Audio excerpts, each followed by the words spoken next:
Hi all, welcome back to software engineering course. Let's get started. So let's move on to the second chapter, that is software requirement analysis and specifications. So this is the marks split up. First we will see what is a software requirement, right? So what is it? This is the formal definition of it. A software requirement is a condition or a capability that must be met or possessed by a system to satisfy a contract, standard, specification, or other formally imposed document. Now, what does this mean? Right? So, whenever you are developing something, so on what basis you develop a product or a project? You need to have some functionalities, you need to have some requirements, right? Now what are these requirements? Who will give you these requirements? So we have client or the customer. So what they will do, either they will have their existing system or they have some problem with their system and they want to automate it, or they want to build a new project for that. So what they do, they will give us the functionalities. They will say that, okay, this is my functionality and you have to develop like this. The functionality should have this input and it should produce this output. Now this thing, the whatever the client says to us is a requirement. It's a software requirement. It's a condition or a capability that must be met or possessed by the system what a developer is building. Okay, getting it? Now, these requirements will be written down properly and it will be in a document. Next, we will see what is a software requirement specification, that is SRS. Now, it is a detailed description of the software system to be developed with its functional and non-functional requirement. Now, this SRS or the software requirement specification, it is nothing but it's a document. It contains all the functionalities what the client wants. Along with that, you have non-functional requirements as well. Now, what are these non-functional requirements? We got to know what is functional requirement. Okay, if I consider the library management system, say suppose your client is, he says they want library management system to be built up. So what could be the functional requirements here? The functional requirement could be the first one, librarian should be able to log in. Second one, librarian should be able to issue a book. Next functionality could be librarian can put up the fine if the book is not written by the student. Other functionalities, it could be student should be able to log in, student should be able to search the book by book ID, author name. If I go on telling like this, we will have like 15-20 requirements, say basic functional requirements. Okay. Now what is this non-functional requirement? Here, non-functional requirements are like performance and reliability. Okay. Now, how do you judge that, right? So, say for example, if you consider the non-functional requirement performance in the library management system, say for the functionality, students should be able to log in. So, how much time should be given to log in? Is it like 30 seconds, a minute, 10 minutes, right? How much time should be given for the login? So, this is one of the performance requirements. Next, we will see what is SRS document or what is software requirement specification document. Now, this is nothing but same as the SRS, but this SRS, all the specifications, right? The functional, the non-functional things, all these things will be written in a document. So that document, we call it as SRS document, but in general, we say that it's a SRS. Okay. Now, why this SRS is needed? Right? Why we need this? Can't we do project without this SRS? We can, right? If we know the functional requirements, we can, but why it is necessary again? So this SRS is needed because it is the base for the entire project and it describes what the software will do, but it does not describe how the software will do.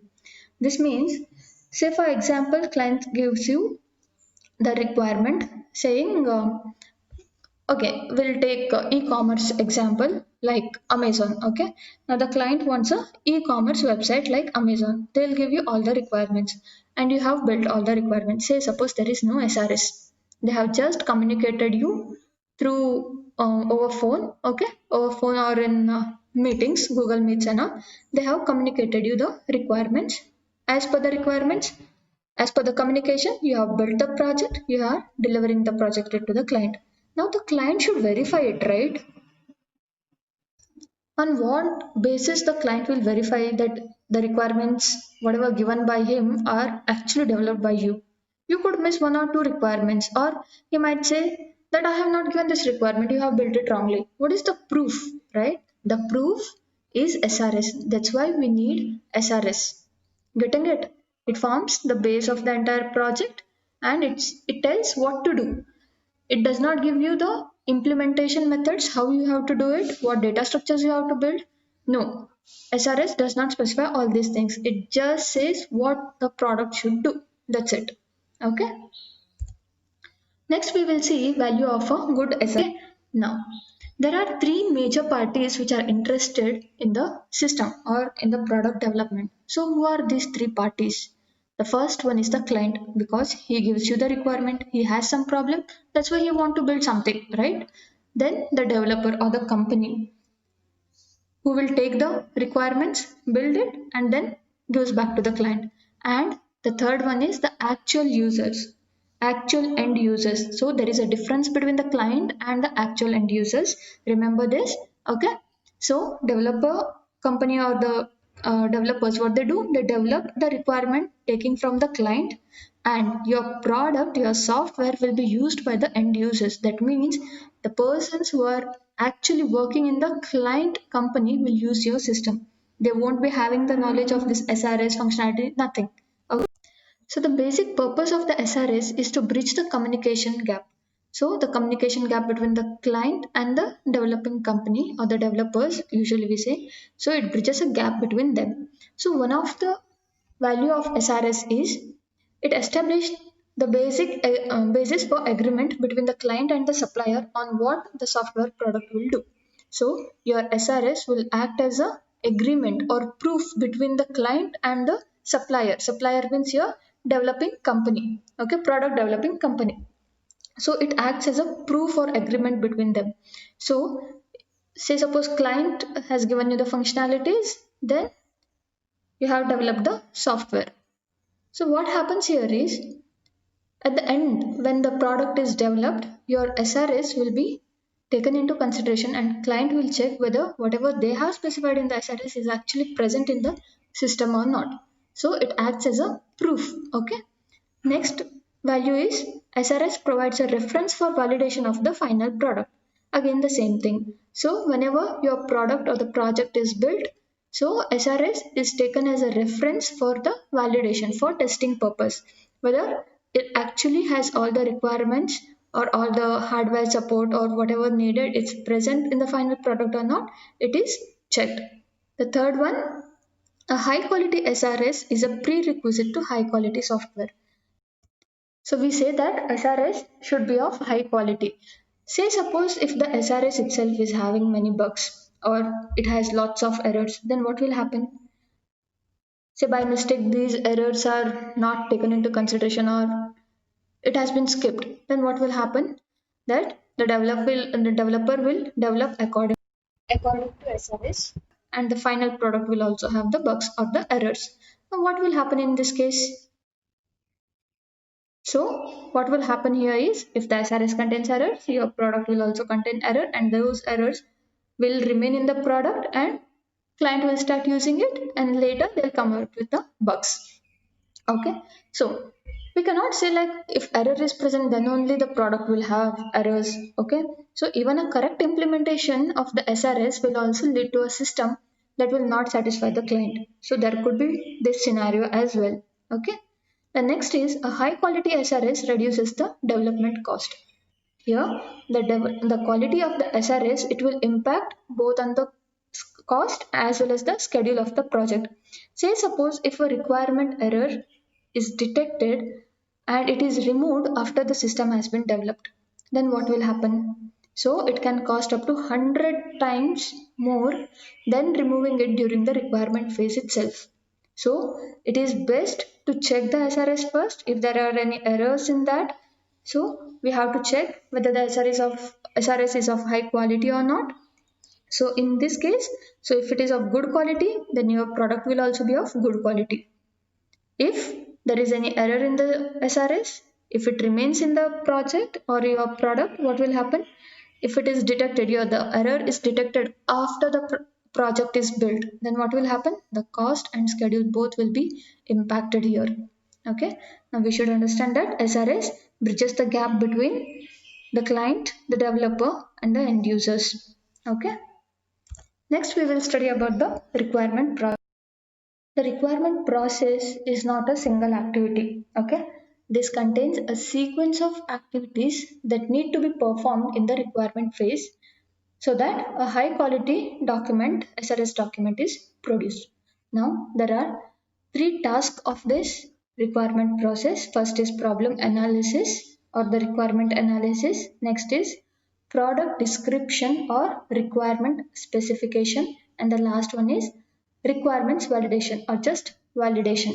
Okay. Now, what happens during this problem analysis or the requirement analysis?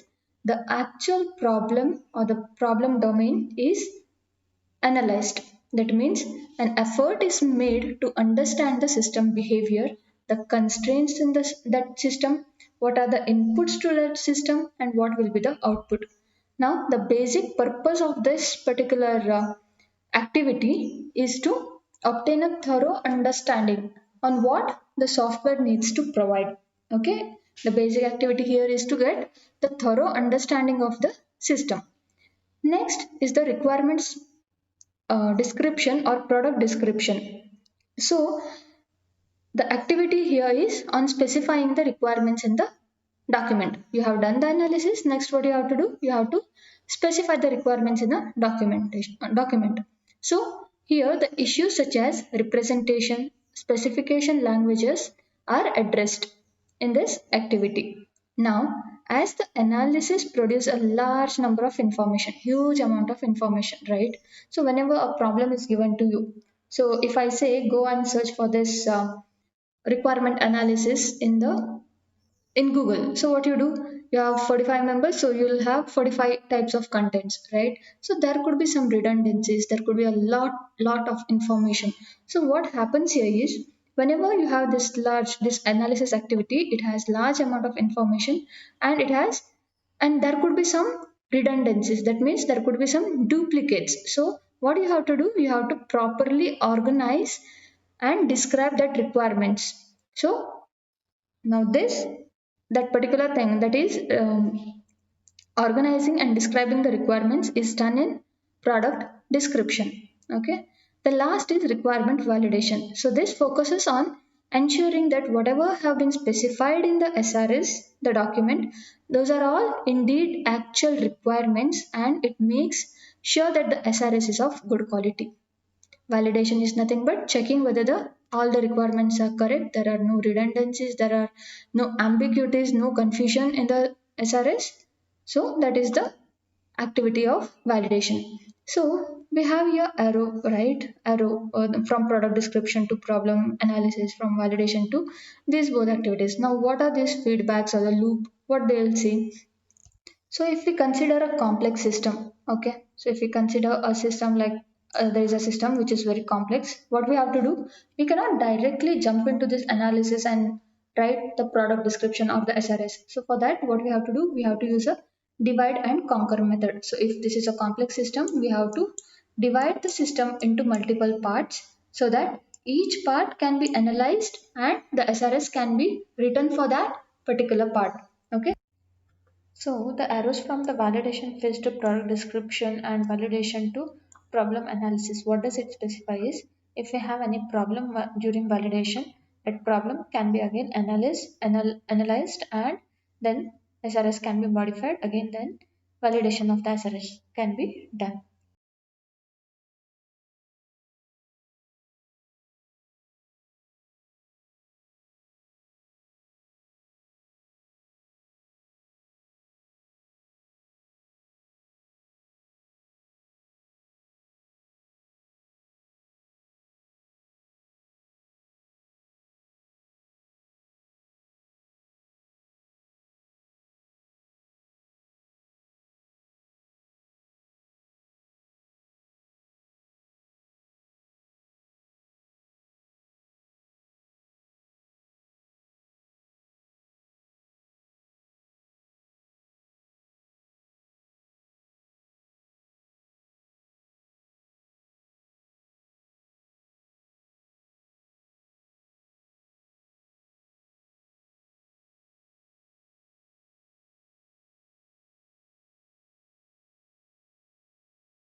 That's it for today. We'll conclude our session.